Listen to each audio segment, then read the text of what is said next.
Now that we have our fence in front of our tree, time to add some apples to this apple tree. So I'm going to go ahead and zoom out, and I'm going to grab an apple or two and bring them over on the tree.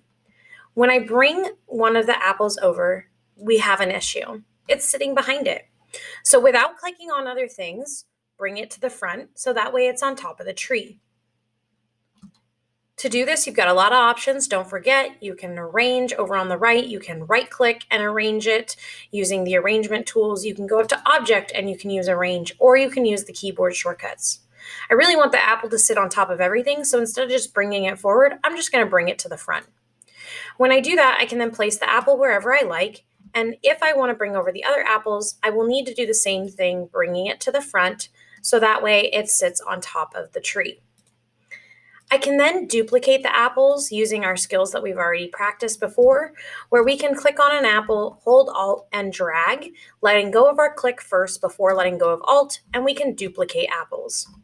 Let's talk about resizing again. Don't forget that you can go ahead and select the corner, and if you hold Shift, it will keep the apple proportional, and you can resize and create smaller apples and bigger apples.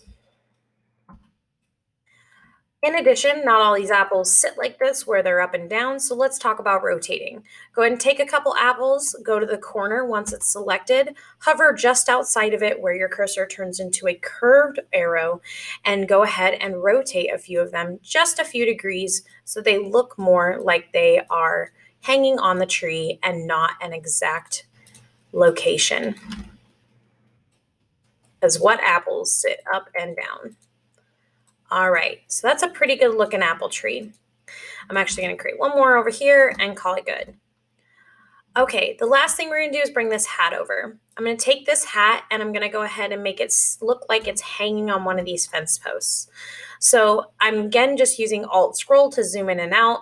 All I'm doing is selecting objects, resizing them, holding Shift on my keyboard to keep things proportional, and rotating by putting my cursor on the outside border of the frame and clicking and dragging. The last thing that we want to do, change the color of this hat. So let's talk about coloring for a moment. Over here on the left, when you have an object selected, you're going to have a fill color and a stroke color. You can see that the fill is currently selected because it is on top and the stroke is back behind it, not selected. You can also see these same options over here underneath Appearance on the Properties panel. This is a great area to be able to change the color by clicking on the fill and choosing one of the preset swatches, which is what these are called. So I can change it to like blue, for instance. I can also go up to the color mixer up at the top instead of swatches mode, which will allow me to choose a color anywhere within the spectrum, showing me currently the CMYK of that, which is cyan, magenta, yellow, and key, rather than the RGB coloring, because usually in Illustrator, you're creating things possibly for print, but we can adjust that as needed. So let's say I want to make it like a green-yellow hat, and that's what I'm looking for. Okay, and that's how you can change the coloring. If you wanted to add a stroke, selecting off of it, that would be where the outside border then has a color.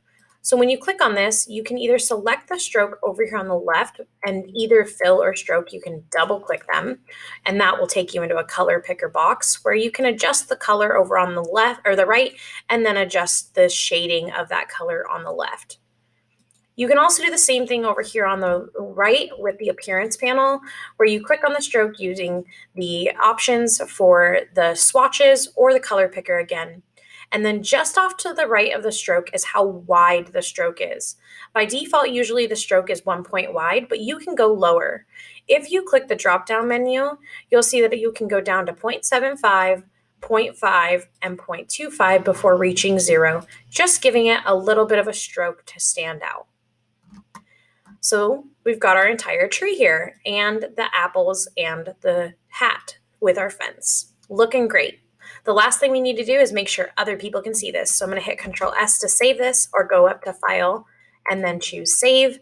If it asks you about legacy format, you can just click OK, because it's just saying that it's being able to use in multiple versions of Illustrator.